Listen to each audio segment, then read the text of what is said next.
Kita mau terus nikmati Tuhan. Dan saya percaya bahwa kasih setia Tuhan, bahkan anugerah Tuhan terus menyertai kita sampai hari ini. Berjumpa lagi dalam ibadah online di GBI Lentera Global. Mari satukan hati kita bersama-sama untuk kita berdoa. Kita mau menyembah Tuhan. Kami rindu membawa ucapan syukur kami di hadapan-Mu. Kami rindu menikmati Engkau dalam penyembahan.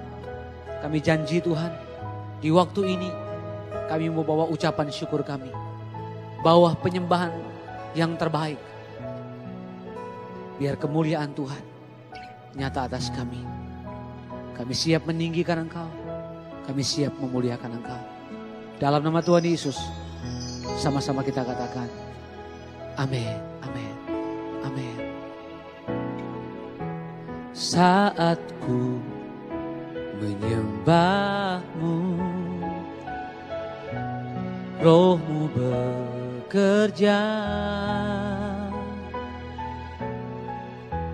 Saat ku memuji-Mu, Kau bertahta di atas pujian. Ku angkat hatiku, ku pandang kekudusan-Mu. Saat ku sembah, ku puji-Mu, ku rasakan kehadiran-Mu Tuhan.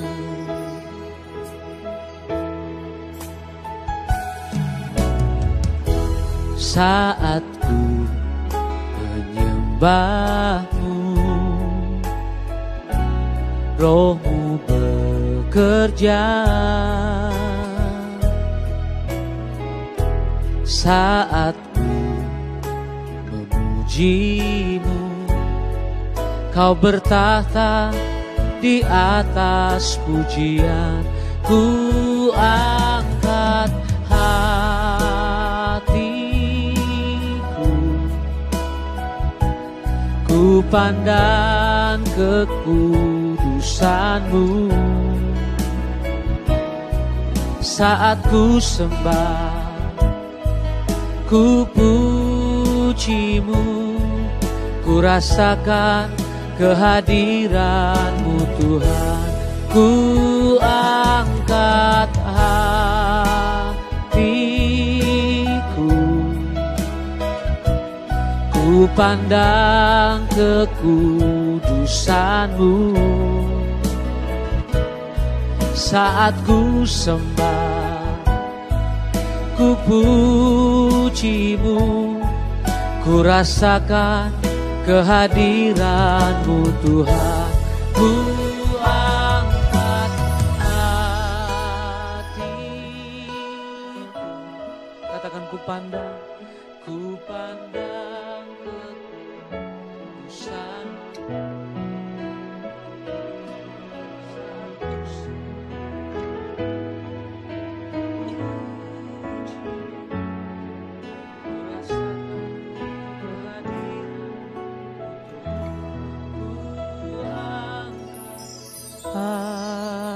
Hatiku, ku pandang kekudusan-Mu. Katakan saat ku sembah, saat ku sembah, ku puji-Mu, ku rasakan kehadiran-Mu Tuhan. Angkat hatiku, ku pandang kekudusan-Mu. Saat ku sembah, ku puji-Mu, ku rasakan kehadiran-Mu Tuhan. Ku angkat hatiku, katakan ku pandang kekudusan-Mu. saat ku sembah, ku pujimu, ku rasakan kehadiran-Mu Tuhan. Ku rasakan kehadiran-Mu Tuhan. Ku rasakan kehadiran-Mu Tuhan.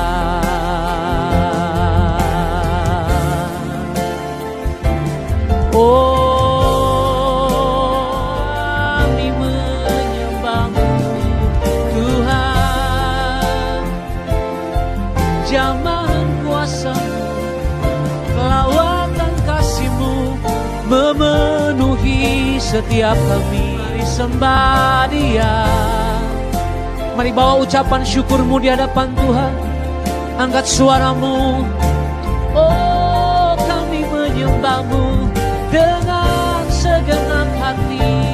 Datang menyembah-Mu Tuhan. Mari terus nikmati Dia.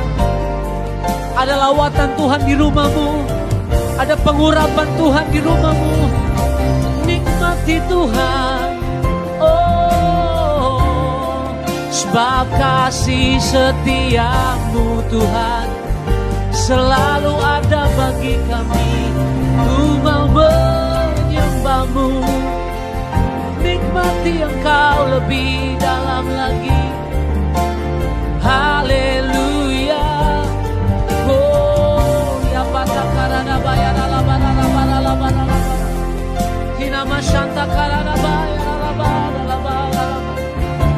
Oh, di tempat kudus-Mu kami datang menyembah.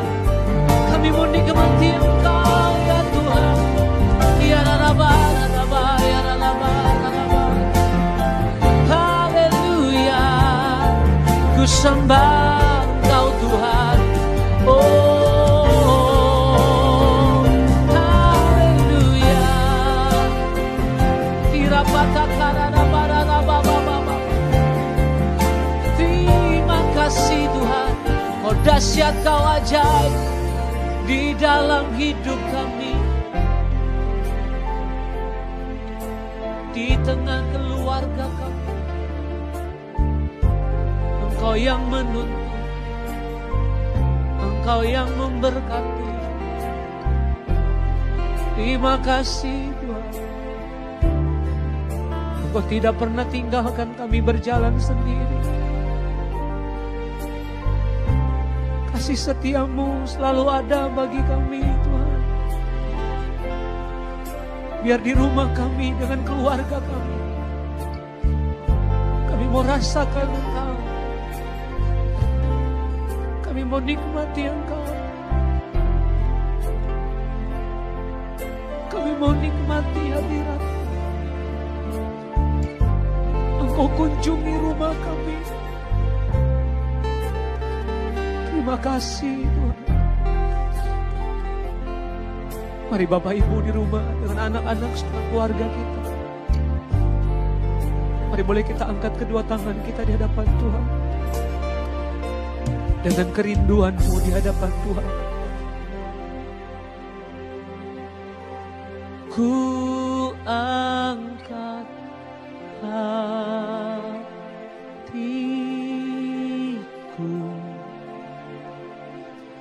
ku pandang kekudusan-Mu. Saat ku sembah, ku puji-Mu, ku rasakan kehadiran-Mu Tuhan. Ku angkat hatiku, ku pandang kekudusan-Mu. Saat ku sembah, ku puji-Mu, ku rasakan kehadiran-Mu Tuhan. Mari lagi sama-sama katakan, ku angkat hatiku, ku pandang kekudusan-Mu. Saat ku sembah, ku puji-Mu, ku rasakan kehadiran-Mu Tuhan. Ku angkat hatiku, ku pandang kekudusan-Mu. Saat ku sembah, ku puji-Mu, ku rasakan kehadiran-Mu Tuhan. Ku rasakan kehadiran-Mu Tuhan. Ku rasakan kehadiran-Mu Tuhan.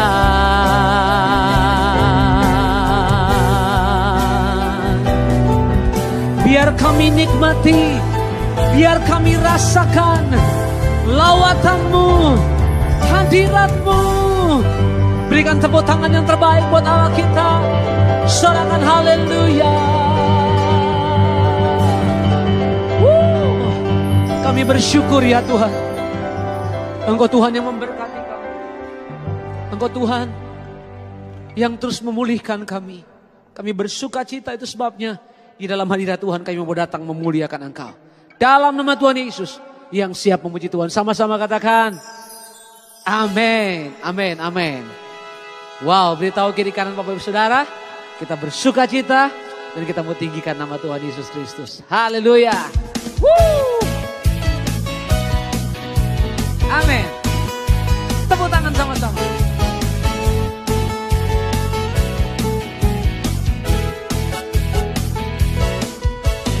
Hari ini ku rasa bahagia berkumpul bersama saudara seiman. Tuhan Yesus telah satukan kita tanpa memandang di antara kita. Bergandengan tangan sama-sama. Bergandengan tangan dalam kasih, dalam satu hati, berjalan dalam terang kasih Tuhan. Lihat kiri kananmu, katakan, kau sahabatku, kau saudaraku, tiada yang dapat memisahkan kita.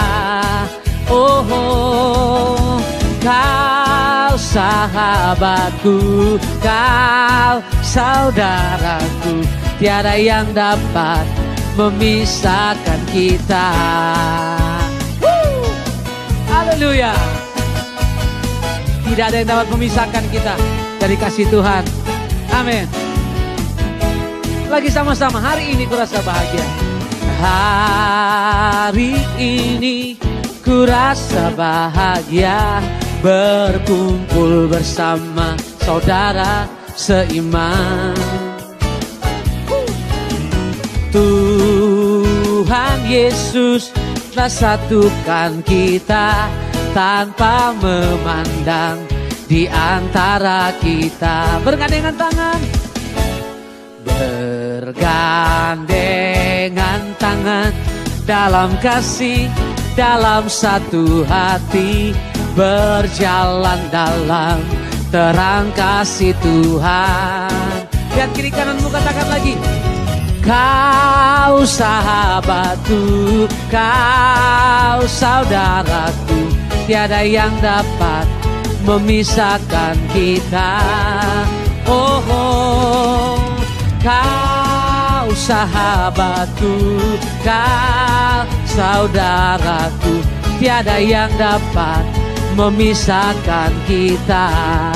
Bilang kiri kananmu, ku kasihi kau dengan kasih Tuhan. Oh yes. Ku kasihi kau dengan kasih Tuhan.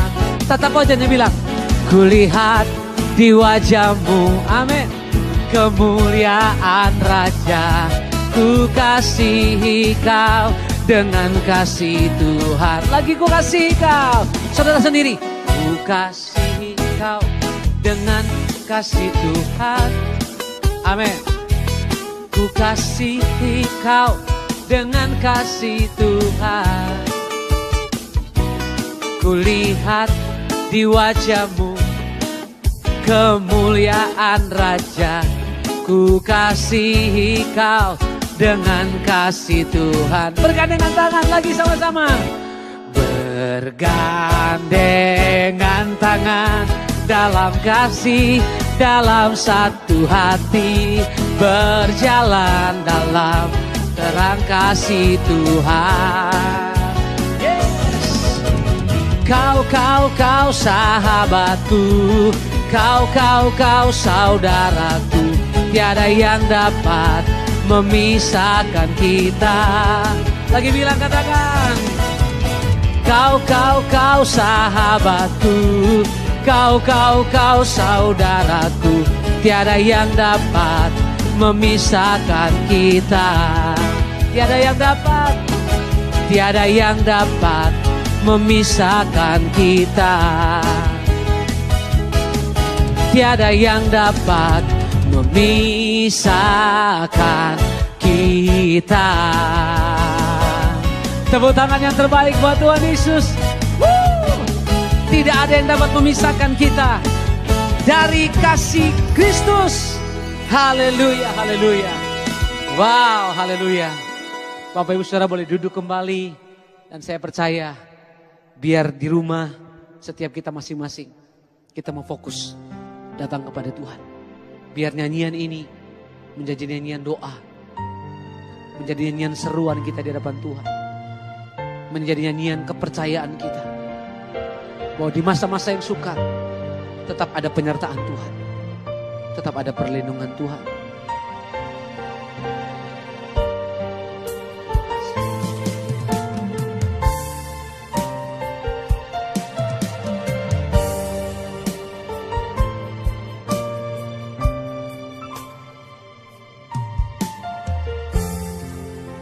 Kaulah kekuatanku,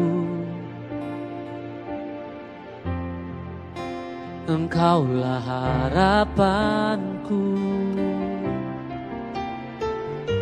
Tak ku andalkan kekuatanku saat hadapi badai hidupku. Kaulah kekuatanku, Engkaulah harapanku. Tak ku andalkan kekuatanku saat hadapi badai hidupku. Ku percaya Engkau Tuhan berkuasa, Engkau sanggup memulihkan hidupku. Dalam tangan-Mu ku serahkan seluruh hidupku. Tiada yang mustahil bagimu Yesusku. Kami percaya Tuhan, tidak ada yang perkara yang mustahil bagi Tuhan. Mari dengan iman sekali lagi katakan, Kaulah kekuatanku, Engkaulah harapanku. Tak ku andalkan kekuatanku saat hadapi badai hidupku. Kaulah kekuatanku,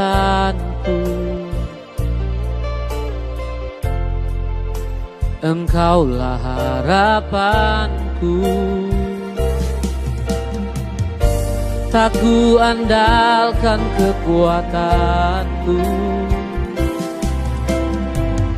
saat hadapi badai hidupku. Ku percaya Engkau Tuhan berkuasa. Engkau sanggup memulihkan hidupku. Dalam tangan-Mu ku serahkan seluruh hidupku.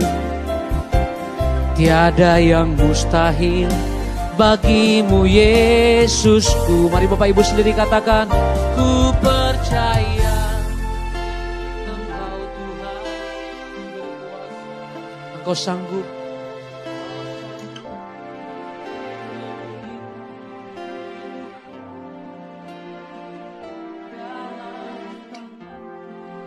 Ku serahkan seluruh hidupku. Dengan iman lagi. Tiada yang mustahil bagimu Yesusku. Lagi dengan iman. Ku percaya Engkau Tuhan berkuasa. Engkau sanggup memulihkan hidupku. Dalam tangan-Mu ku serahkan seluruh hidupku. Tiada yang mustahil bagimu Yesusku. Mari bangkit berdiri bersama dengan iman. Angkat kedua tanganmu, katakan, ku percaya Engkau Tuhan berkuasa. Engkau sanggup memulihkan hidupku. Dalam tangan-Mu ku serahkan seluruh hidupku. Tiada yang mustahil bagimu Yesusku. Ku percaya Engkau Tuhan berkuasa. Engkau sanggup memulihkan hidupku.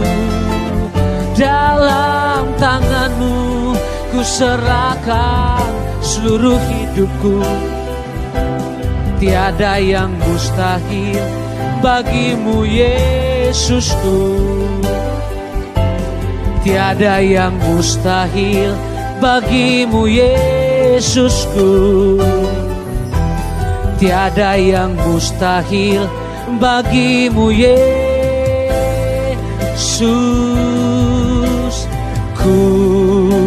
Oh, tiada yang mustahil bagimu Yesus Tuhan. Ku percaya kuasa-Mu nyata di dalam hidup kami Tuhan. Sembah Dia, oh, haleluya, haleluya.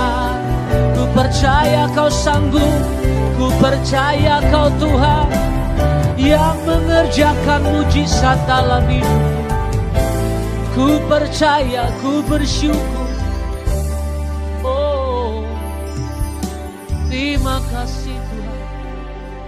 Kami tahu Tuhan mengerjakan mujizat atas hidup kami. Kami buka hati kami untuk firman-Mu, untuk kebenaran. Kami bersyukur di dalam nama Tuhan Yesus. Haleluya, haleluya. Shalom Jemaat GBI Lentera Global yang dikasihi oleh Tuhan Yesus Kristus. Berjumpa lagi dengan saya, Pendeta Supratman Bintiri. Senang boleh kembali melayani Bapak Ibu Saudara di dalam ibadah online hari ini.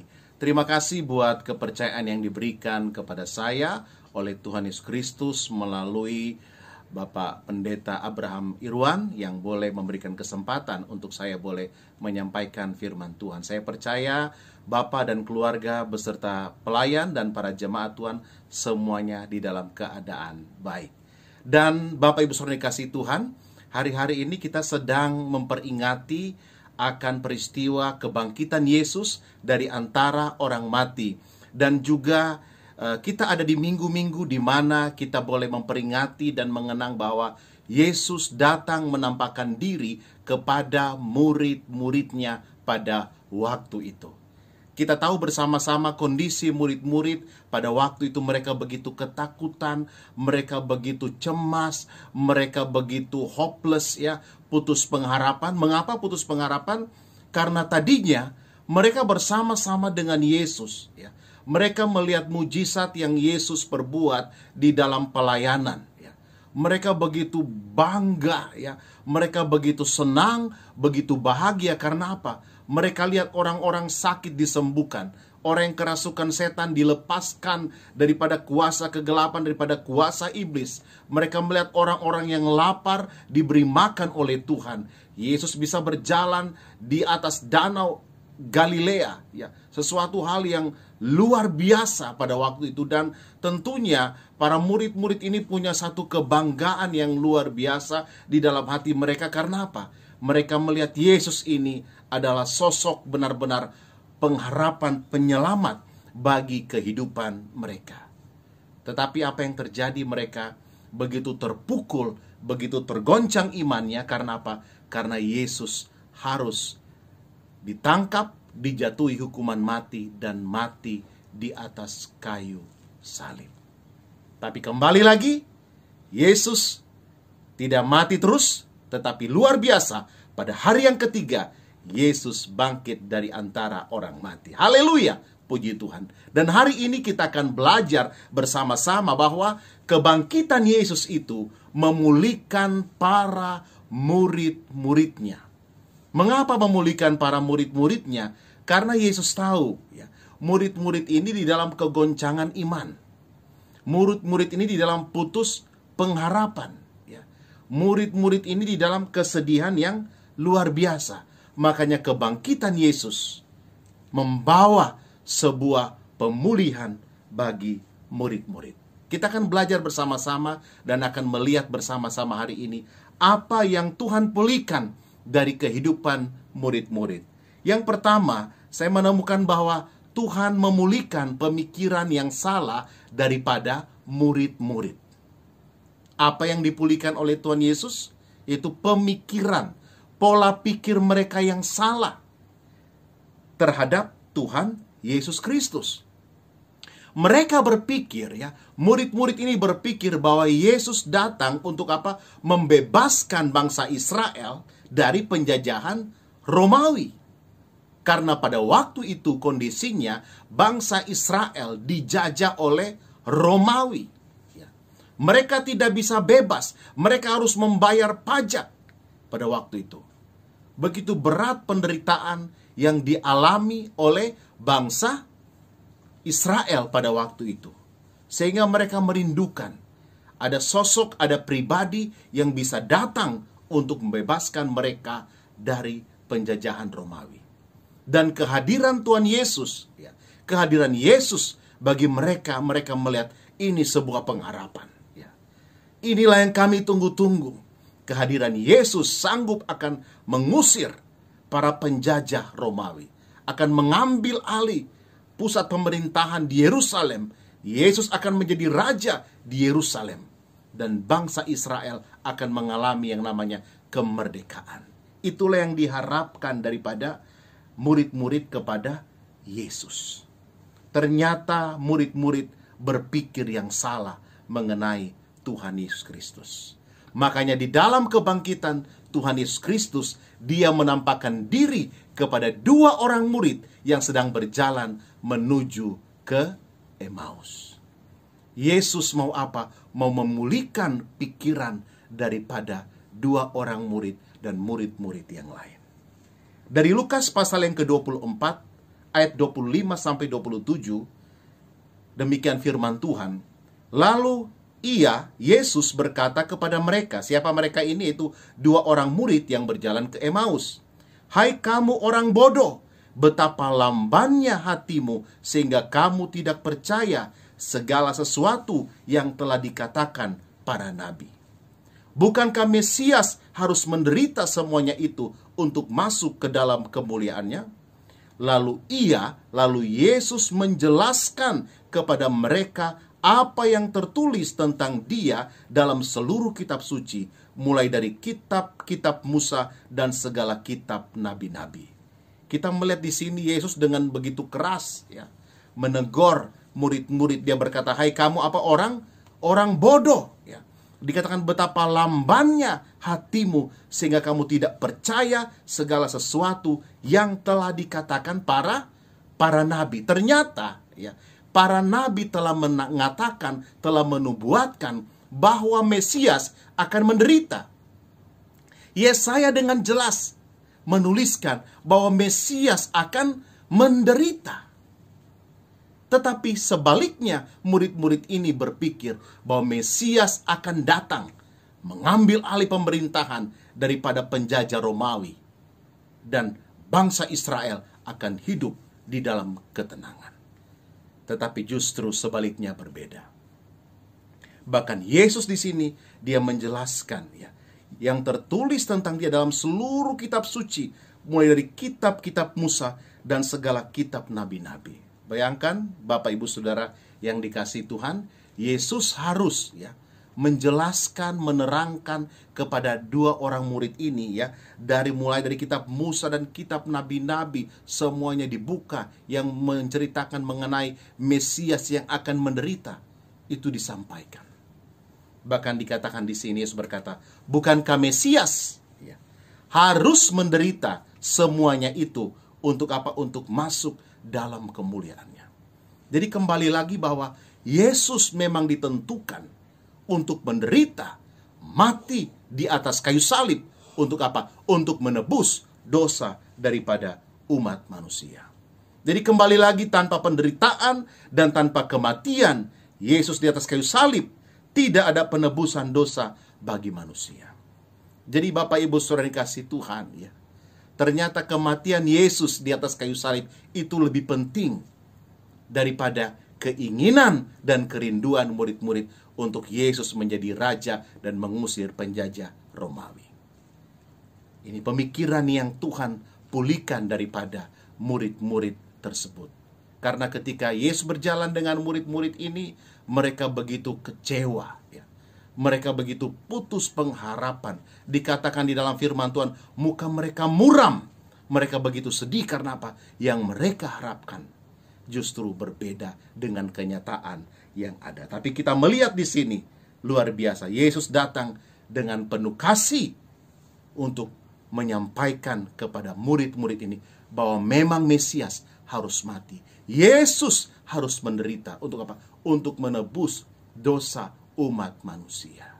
Karena tanpa pengorbanan Yesus di atas kayu salib, sampai hari ini Bapak Ibu Saudara, kita untuk datang bersekutu dengan Tuhan, kita harus mempersembahkan korban ya.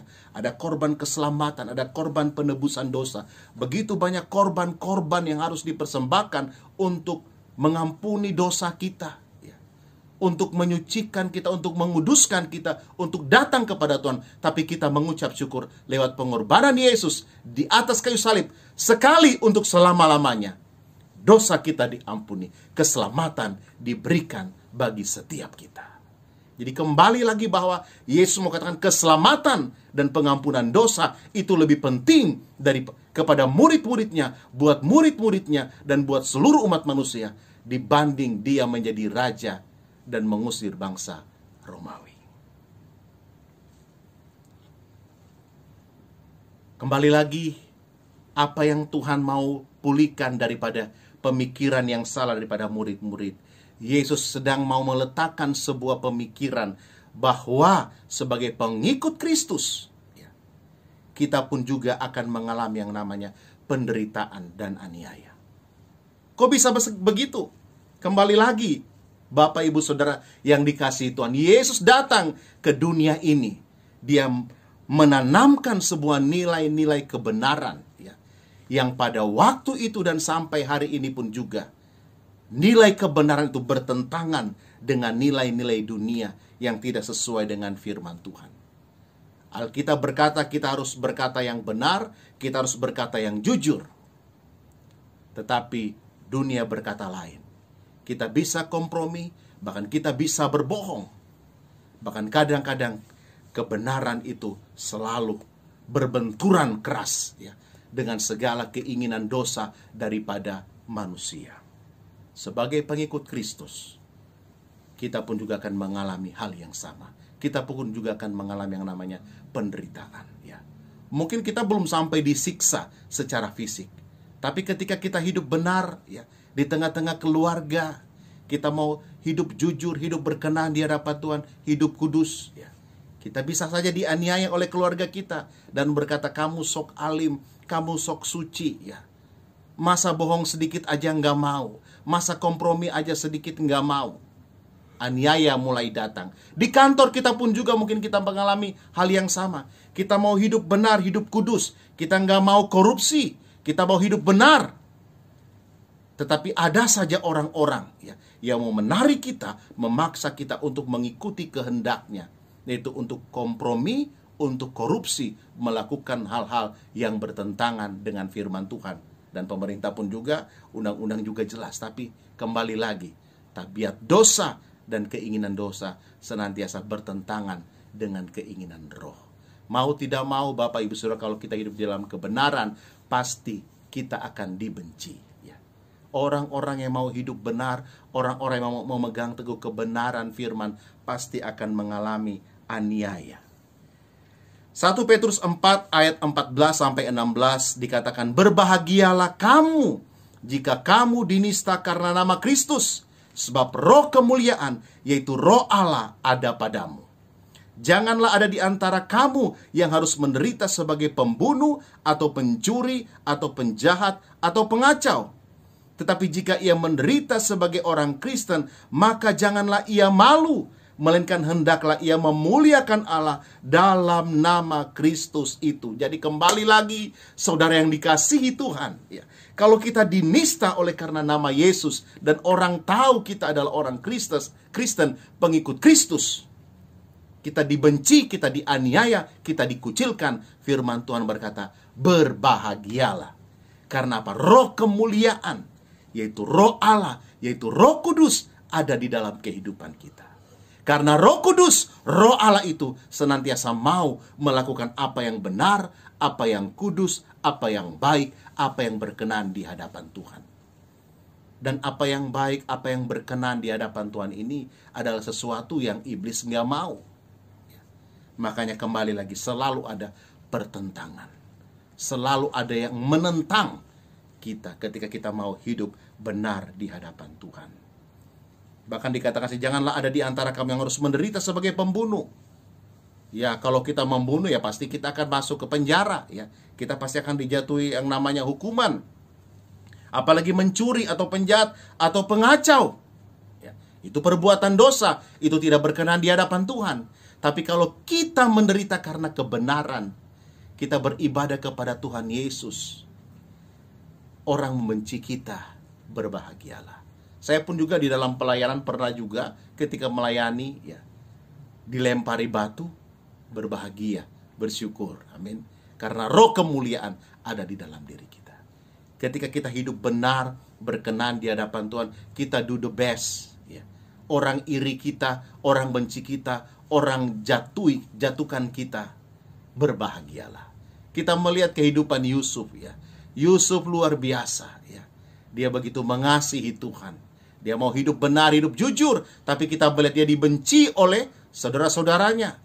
Dia dimasukkan ke dalam sumur, dia dijual menjadi budak ketika dia mau menjaga kekudusan ya, untuk tidak tidur dengan istri daripada Potifar karena dia pemegang teguh kebenaran. Akhirnya dia harus masuk ke dalam penjara. Di penjara pun juga dia do the best, dia melakukan yang terbaik. Dia tolong orang, dia bantu untuk mengartikan mimpi, itu pun juga dilupakan. Tapi Tuhan kembali lagi ya, tidak tinggalkan Yusuf. Pada waktunya Tuhan angkat dan keluarkan Yusuf dari penjara dan menjadi penguasa atas tanah Mesir. Bapak Ibu Saudara dikasihi Tuhan, kalau oleh karena kebenaran kita hari-hari ini mengalami aniaya, mengalami cemooh ya, kita dikucilkan, kita dijatuhkan, kita dibuli ya, Wow, apalagi ini zaman media sosial yang luar biasa ya. Begitu banyak haters, orang-orang yang membenci kita ya. Orang-orang yang mengatakan yang gak benar, memfitnah kita. Oleh karena kebenaran kita harus dikatakan berbahagialah. Dan biarlah kita memuliakan Allah di dalam Tuhan Yesus Kristus. Jadi yang pertama yang Tuhan pulihkan di dalam kebangkitannya dari antara orang mati kepada murid-muridnya, pemikiran yang salah. Mari, hari ini kalau mungkin kita berpikir, wah ikut Yesus pasti kita akan diberkati dan tidak ada masalah. Itu pemikiran yang salah. Ya. Benar, pasti Tuhan akan berkati kita. Tapi ada juga yang namanya ujian, ada juga yang namanya penderitaan, ada juga yang namanya tantangan, ada juga yang namanya pikul salib. Itu harus kita mengerti di dalam diri kita. Jangan sampai kita menjadi pribadi Kristen yang mental tempe, ya. Mental kerupuk, ya. Begitu kena tantangan, kena badai, ya. Kemudian kita mulai tinggalkan Tuhan Yesus dan mulai berkata, kayaknya dulu sebelum saya kenal Kristus, saya hidup kompromi kayaknya lebih baik gitu ya. Bisa berbuat kompromi, ya. Bisa melakukan ini dan itu, nggak ada halangan. Tapi kok sekarang begitu ikut Yesus, sepertinya sulit, bisnis sulit, pekerjaan sulit. Tapi kembali lagi, di tengah-tengah kesulitan itu kalau kita mau jalani, kita percaya ada penyertaan Tuhan, ada pertolongan Tuhan. Itu hanya sebagai ujian untuk apa? Memurnikan hati kita. Iman kita kepada Tuhan Yesus Kristus. Apakah sungguh-sungguh benar-benar kita percaya dan mengasihi Dia. Yang kedua yang Tuhan pulihkan di dalam kebangkitannya dari antara orang mati, Tuhan mau pulihkan motivasi hati yang salah.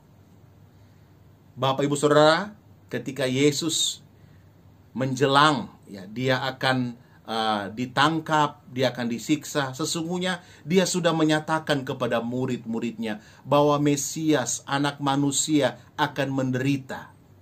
Akan menderita. Dia sudah sampaikan. Bahkan Petrus dengar. Bahkan Petrus pernah menarik Yesus dan berkata, sekali-kali itu tidak akan terjadi kepadamu Yesus.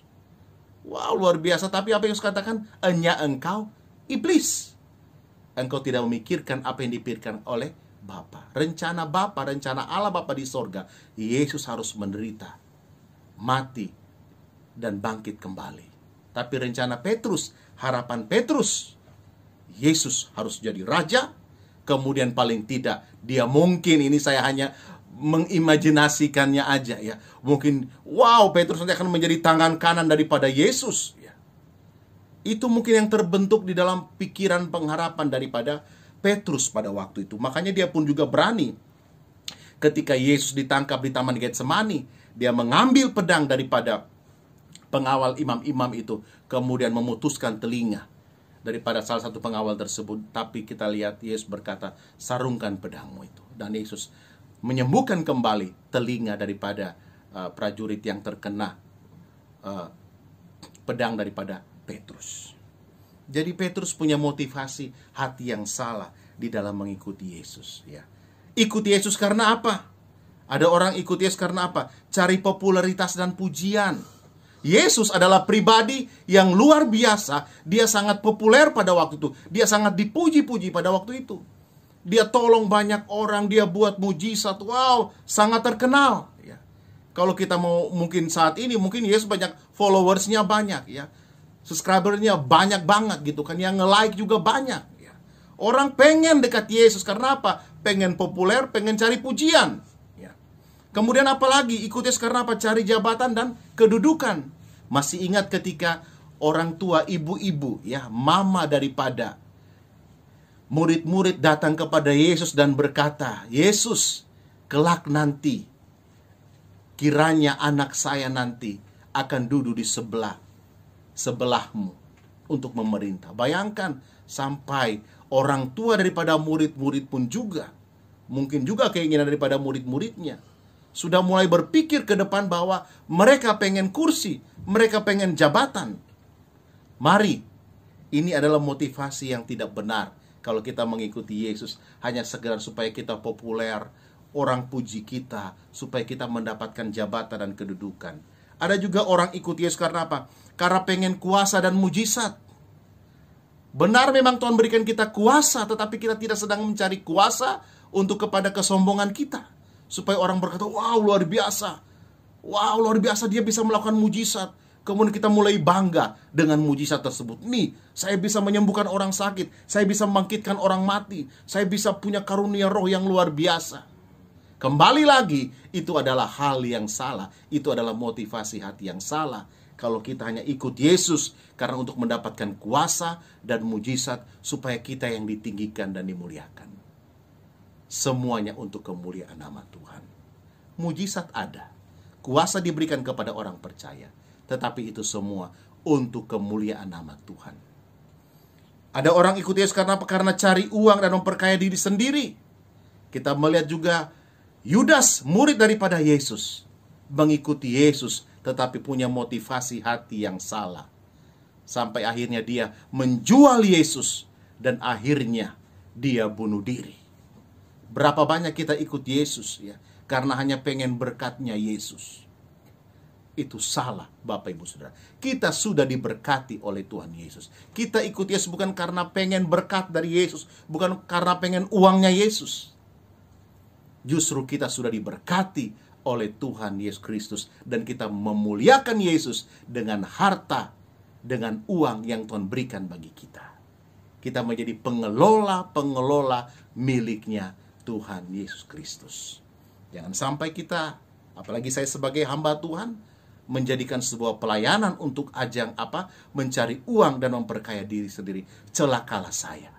Berarti saya hamba uang dan bukan hamba Tuhan. Saya pun juga terus setiap hari harus mengingatkan diri saya, harus memperbaharui terus hati saya, supaya hati saya, motivasi hati saya berkenan di hadapan Tuhan. Biarlah kita ikut Yesus karena motivasi hati kita yang benar. Karena apa? Karena kita mengasihi Tuhan. Biarlah Bapak Ibu Saudara, ketika engkau memutuskan saya mau ikut Yesus sampai selama-lamanya, meskipun ada susah, penderitaan di dunia, saya mau ikut Yesus sampai selama-lamanya. Karena apa? Hati kita mengasihi Tuhan Yesus Kristus.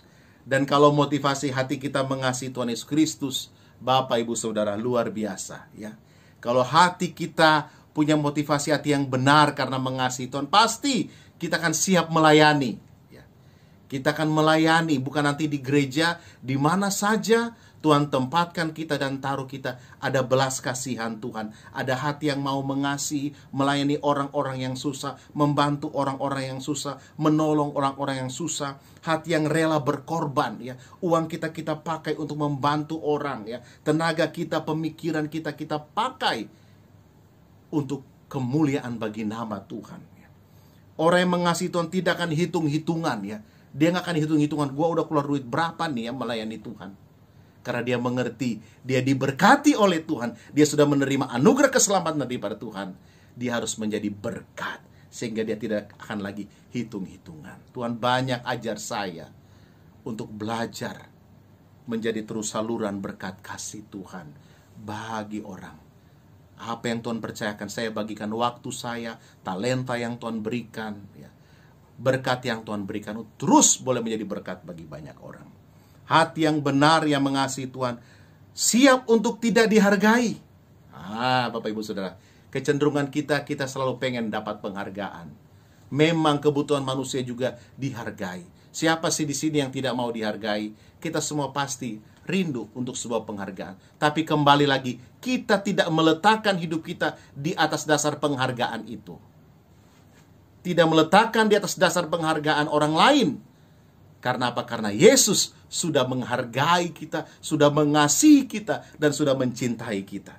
Sehingga kalaupun juga orang tidak hargai kita, ya, orang pun juga tolak kita, orang pun juga lupakan segala kebaikan kita, tidak peduli lagi. Kita siap untuk tidak dihargai, kita siap untuk ditolak, kita siap untuk dilupakan oleh orang-orang yang pernah kita bantu, mungkin pernah kita tolong. Karena apa? Karena semua yang kita lakukan motivasi hatinya karena mengasihi Tuhan dan mengasihi sesama. Kalau kita punya hati mengasihi Tuhan, kita melakukan, kita berkata aku melayani Tuhan, aku melakukannya karena mengasihi Tuhan. Perkara orang mau puji kita, mau ucapkan terima kasih kepada kita, itu nomor yang kesekian. Yang penting kita sudah melakukannya. Untuk apa? Untuk Tuhan. Karena segala sesuatu yang kita lakukan dasarnya karena mengasihi Tuhan dan untuk kemuliaan bagi nama Tuhan. Biarlah kehidupan Kristen kita bukan lagi berbicara mengenai kitanya, tapi hari-hari ini bagaimana hidup kita yang memuliakan Tuhan. Artinya hari-hari ini biarlah mengenai tentang Yesus. Ketika orang lihat kita, wow, luar biasa, dia pribadi yang baik. Wow, dia pribadi yang setia. Wow, dia pribadi yang jujur. Wow, dia pribadi yang taat. Wow, dia pribadi yang antusias. Wow, dia pribadi yang luar biasa rajin. Orang termotivasi, orang diberkati lewat kehidupan kita. Wow, dia pribadi yang hangat. Kita menjadi pribadi-pribadi yang disukai oleh orang. Karena apa? Mereka melihat Kristus nyata di dalam kehidupan daripada setiap kita. Yesus di dalam kebangkitannya, dia bukan hanya datang kepada 2 orang ke Emmaus, tapi dia datang kepada murid-muridnya di Danau Galilea pada waktu itu. Di tepi Danau Galilea. Kepada murid secara khusus, kepada Petrus. Yohanes 21 ayat 17. Kata Yesus kepadanya untuk ketiga kalinya. Kenapa 3 kali? Karena 3 kali Petrus menyangkal Yesus. Simon anak Yohanes, apakah engkau mengasihi aku? Maka sedih hati Petrus karena Yesus berkata untuk ketiga kalinya, apakah engkau mengasihi aku? Dan Petrus berkata kepada Yesus, Tuhan, engkau tahu segala sesuatu. Engkau tahu bahwa aku mengasihi engkau. Kata Yesus kepadanya, gembalakanlah domba-dombaku. Bapak, Ibu, Saudara yang kasih Tuhan, Petrus pernah gagal sebagai murid. Dia menyangkal Yesus 3 kali. Tapi kita melihat Yesus datang kepada Petrus, dan 3 kali dia pun juga berkata, apakah engkau mengasihi aku? Gembalakanlah domba-dombaku. Yesus datang memulihkan hati Petrus. Yesus datang merangkul Petrus. Yesus datang memulihkan kembali hati Petrus, supaya hati Petrus punya motivasi hati yang mengasihi Tuhan. Kejatuhan kita dan kegagalan kita tidak akan menggagalkan rencana dan kehendak Tuhan di dalam kehidupan kita. Asalkan respon kita ketika Yesus datang mau memulihkan kita, kita mau berkata seperti Petrus, engkau tahu Tuhan segala sesuatu. Engkau tahu bahwa aku mengasihi engkau. Maka Tuhan akan berkata kepada kita, anakku, gembalakanlah domba-dombaku. Anakku, layanilah aku. Anakku, aku tidak lihat lagi dosamu. Aku tidak lihat lagi kegagalanmu. Tetapi layani aku. Ikutlah aku. Lakukanlah apa yang menjadi kehendakku. Bapak, Ibu, Saudara yang dikasihi Tuhan Yesus Kristus, biarlah di tengah-tengah kebangkitan Yesus dari antara orang mati, sungguh-sungguh kuasa daripada kebangkitan Kristus itu membangkitkan setiap kita, memulihkan pikiran kita yang salah, pemikiran kita yang salah akan Kristus dan kehendaknya. Kemudian memulihkan motivasi hati kita, supaya motivasi hati kita sungguh-sungguh hati yang mengasihi Tuhan Yesus Kristus.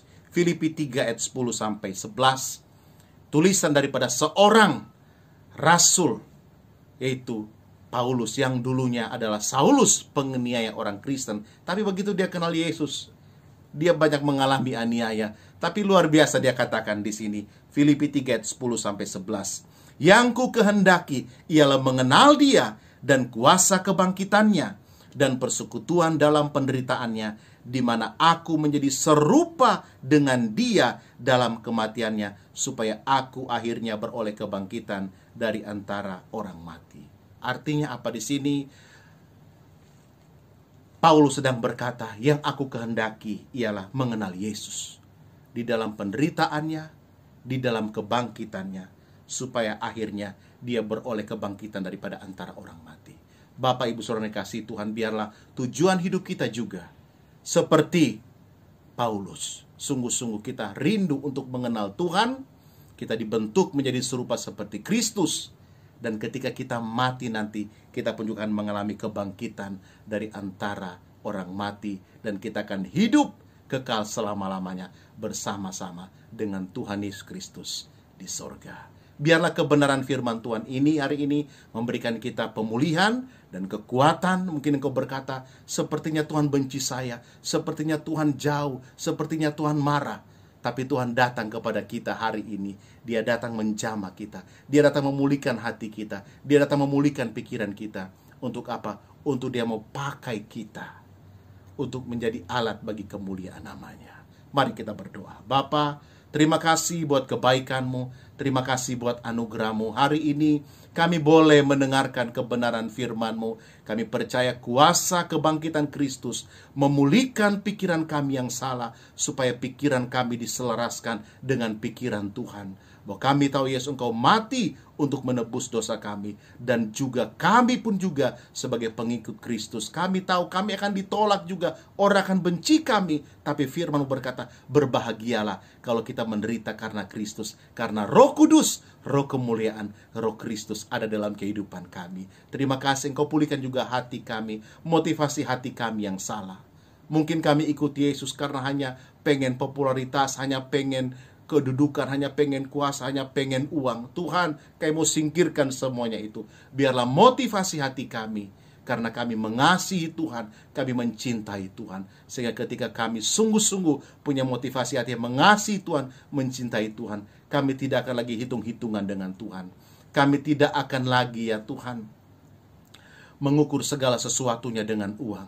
Tapi hidup kami sungguh-sungguh hanya untuk memuliakan nama-Mu. Terima kasih Bapa, hamba sudah berhenti berbicara, mempercaya kuat kuasa Roh-Mu yang kudus memberkati setiap umat-Mu yang mendengarkan firman Tuhan hari ini. Hamba mengucap syukur dalam nama Yesus. Haleluya. Amin. Kiranya kebenaran firman Tuhan hari ini boleh menjadi berkat bagi Bapa, Ibu, Saudara. Tuhan Yesus memberkati.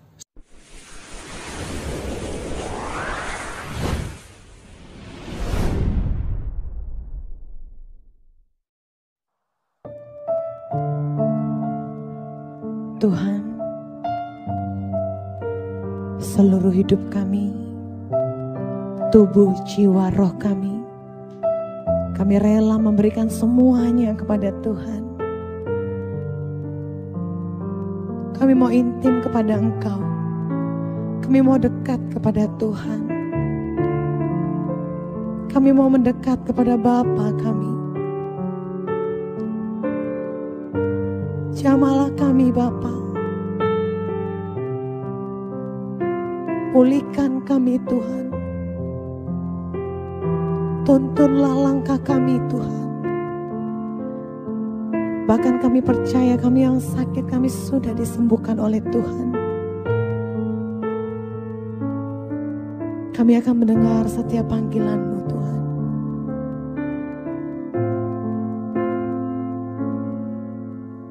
Tuhan, ku berikan semuanya, tubuh, jiwa, rohku, relakan semuanya. Ku ingin menyenangkan-Mu selalu, dan selalu ku jawab panggilan-Mu.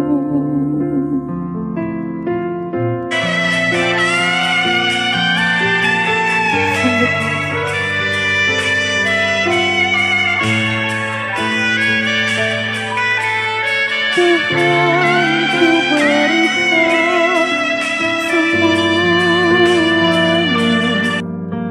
tubuh, jiwa, rohku, relakan semuanya. Ku ingin menyenangkan-Mu selalu, dan selalu ku jawab panggilan-Mu. Ajari aku mengerti perasaanmu, mengerti detak jantungmu.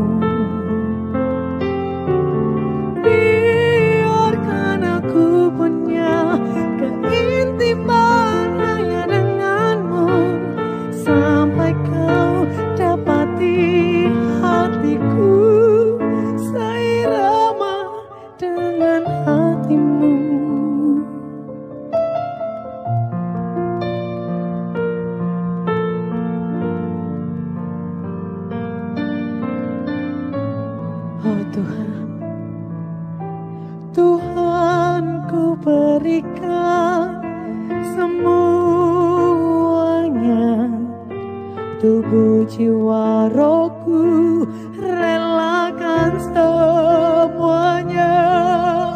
Ku ingin menyenangkan-Mu selalu, dan selalu ku jawab panggilan-Mu.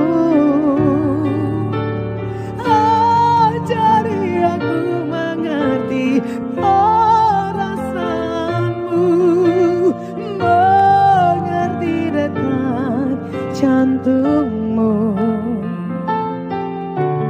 Biarkan aku punya keintiman hanya denganmu, sampai kau dapati hatiku.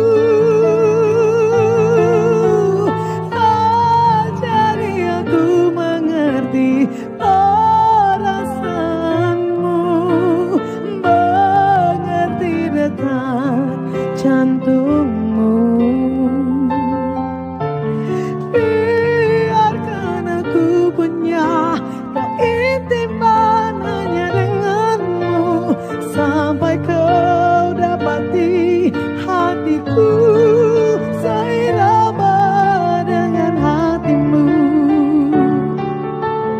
Ajari aku mengerti perasaanmu, mengerti detak jantungmu.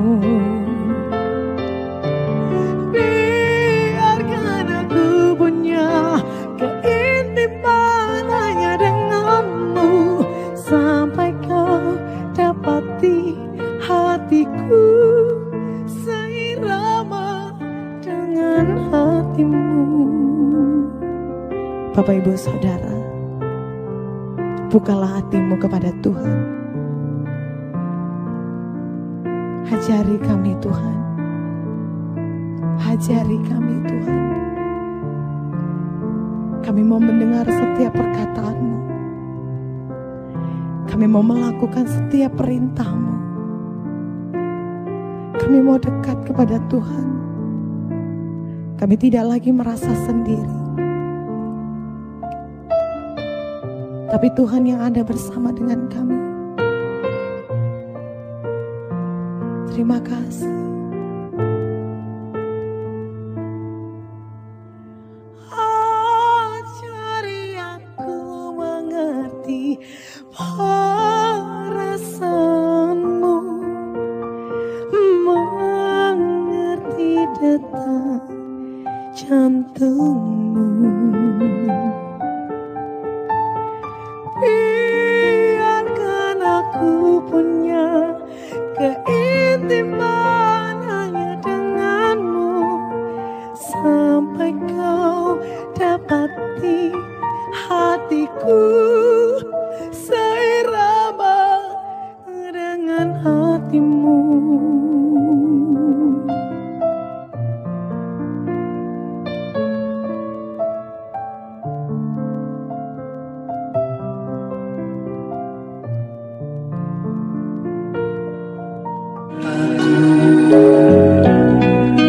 Tertuju padamu,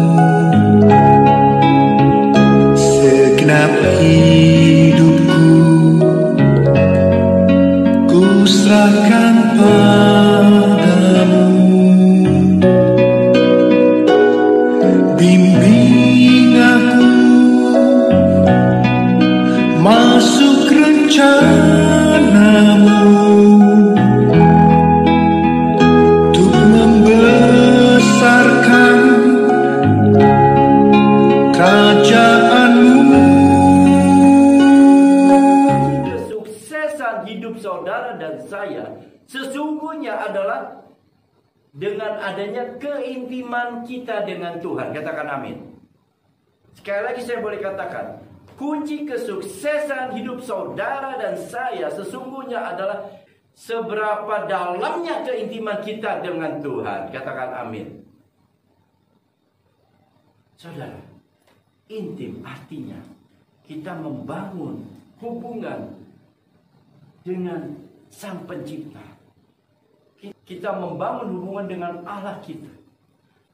Kita membangun hubungan dengan Raja di atas segala raja.